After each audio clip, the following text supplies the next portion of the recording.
North Korean dictator Kim Jong-un has recently been spending lots of time with basketball player Dennis Rodman, who is roughly 4 times taller than him.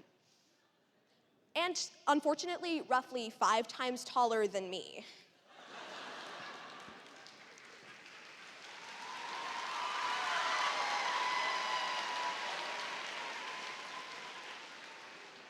And while Kim Jong-un might wish that he was 6 feet taller, it appears he's also trying to put South Korea 6 feet under. Indeed, as the National Arms Control Association contextualizes, on March 14th of this year, since the dawn of 2024, North Korea has been rapidly expanding their militaristic aggression against South Korea, lining the border with artillery shells and declaring that, quote, military reunification of the Korean peninsula is, quote, inevitable. However, as foreign policy analysts at the International Lowy Institute think tank corroborate on January 30th of this year, such an invasion of South Korea would possibly decimate the future of North Korean civil society at large, already potentially reduced to rubble as a result of North Korea's tyrannical regime, meaning that such an invasion would be unlikely to occur. Yet, when considering what nuclear physicist and historian Alex Wellerstein quantifies in mid-2023, that within just 24 hours of North Korea dropping a nuclear weapon on South Korea, 400,000 civilians would die. But also, that it would embroil the entire world, including the United States, into a nuclear holocaust. It is essential that we all answer today's question: is North Korea preparing for war against South Korea? And fortunately, the answer is no.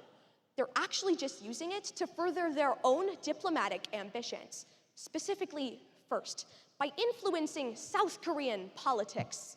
Second, by gaining a stronger alliance with Russia. And finally, by having their way with the United States. Now, first, North Korean dictator Kim Jong-un, as a show of strength, recently started blasting a bunch of balloons filled with trash and manure into South Korea. And in response, South Korea actually blasted K-pop across the border as propaganda. Which, if you think about it, is technically just doing the exact same thing, but really, really loudly.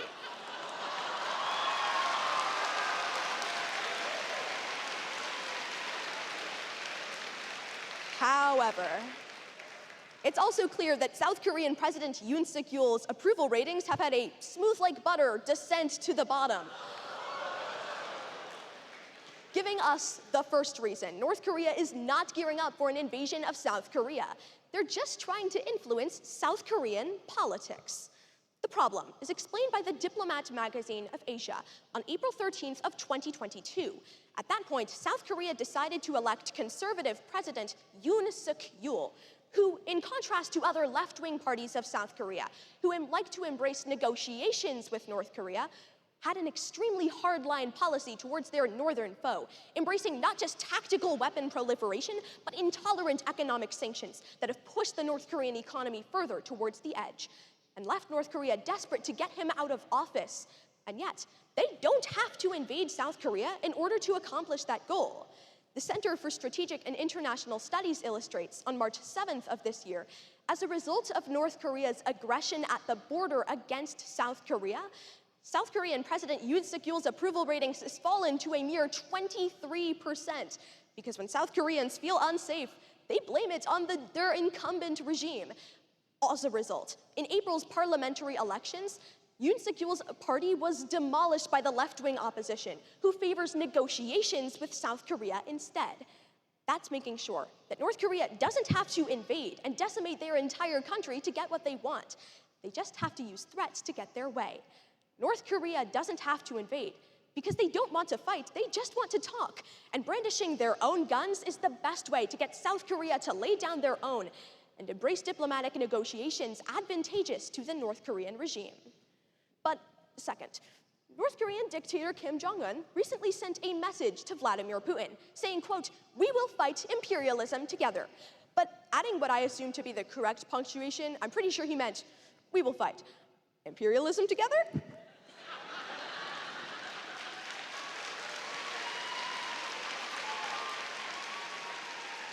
However, his messages haven't really been fulfilled until now, because the second reason North Korea isn't gearing up for an invasion of South Korea is because they're just trying to further their alliance with Russia. The Foreign Affairs magazine chronicles on February 28th of this year that in contrast to what many might think, North Korea doesn't actually have very good relations with any foreign nation, including countries like China and Russia. That's because as a result of associating with North Korea, international organizations like the United Nations place compulsory sanctions against those who associate with the North Korean regime, meaning that associating with North Korea has to have huge benefits if it's willing to be accepted. However, North Korea engaging militarily with South Korea is the best way to make sure the benefits outweigh the harms.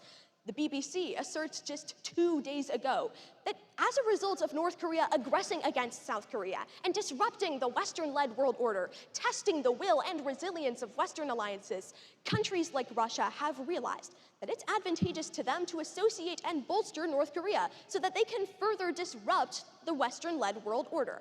The New York Times concludes just 16 hours ago that as a result of this, North Korea and Russia have already signed a mutual defense pact guaranteeing the total and abrupt security of North Korea's military and economy against Western aggression. They don't have to invade in order to continue to get their way. They just have to keep pushing aggression to get relations with Putin. But third, American President Donald Trump once said that with regards to negotiations with North Korea, he liked to touch and feel his way through negotiations, which is pretty surprising. I mean, the last time he tried to touch and feel his way through negotiations, it didn't really go very well.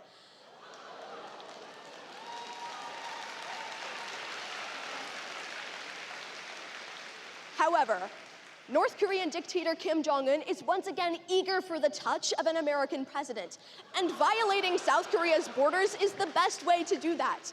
The third and final reason he's not gearing up for an invasion of South Korea is because he just wants to get his way with the United States. The Washington Post explains on September 15th of last year that in contrast to other presidents like Donald Trump, who had a policy of negotiating with North Korea to stop their aggression, Joe Biden has an extremely intolerant economic ideology towards North Korea, using extreme sanctions to cripple North Korea's ability to expand their proliferation militarily and their economic fortitude. However, they don't have to invade North Korea, or rather South Korea, in order to get what they want.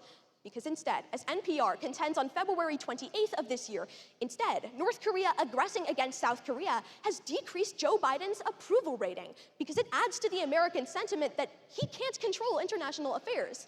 In contrast, it's only bolsters support for Donald Trump because while he was president, his inaction of sanction relief of billions of dollars of Treasury sanctions against North Korea was able to stop North Korean aggression at large.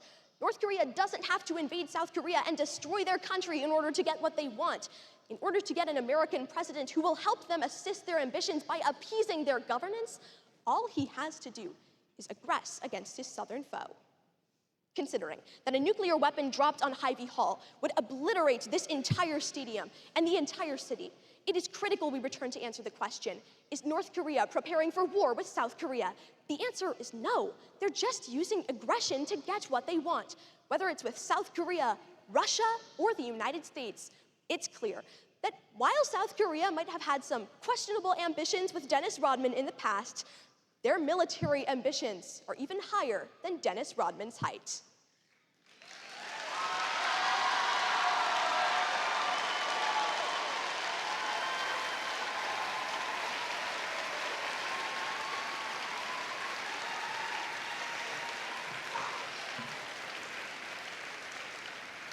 And Speaker 5075 will be questioned by Speaker 5138.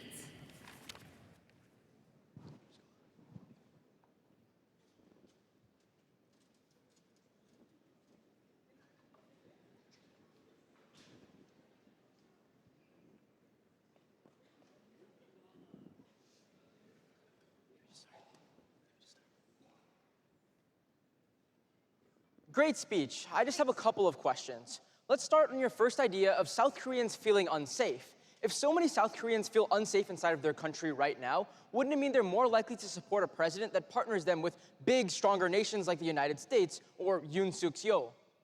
That does make sense, but the reality is that that hasn't worked so far. Even though Yoon Suk-yeol has tried to expand South Korea's military ambitions, both domestically through tactical weapon investment and through furthering his relations with the United States, as a result, South Koreans have only associated that with more North Korean aggression coming from the border. In contrast, when left-wing rulers ruled as predecessors to Yoon Suk-yeol, aggression wasn't nearly as large. That's why, if North Korea continues aggressing against South Korea, but doesn't actually invade, they'll get what they want. Right, but if North Korea is already aggressing in the status quo, doesn't that mean they're more likely to support hardline policies that would keep them safe, like partnering with larger or nuclear-capable other countries? Once again, the reality is that hardline policies haven't kept them safe. The reality is that even though hardline policies might have the potential to keep them safe in the long run, not only have South Koreans not seen that, but the easy way out, which is appeasement of North Korea's demands in the short run, is one way to guarantee military safety. Especially considering South Korea doesn't even possess nuclear weapons, South Korea's voters view this as a matter of survival. That's why they're a lot more likely to vote for a left-wing opposition, especially if North Korea continues their aggression. Okay, cool. Now let's just jump directly into your third point, the idea of them being able to influence inside of the United States. But if North Korea is currently aggressing on South Korea, even without committing full-on war, wouldn't that push the United States to back South Korea militarily even further, taking hardline policies like President Biden? The reality is that North Korea aggressing right now, even though that might cause that in the short run, in the long run, just like it has in the past, has encouraged American voters to support alternative political candidates domestically. As a result, if someone like Donald Trump was to be reinstated as American president, with a precedent of billions of dollars in sanction relief, North Korea would get what they want in the long run.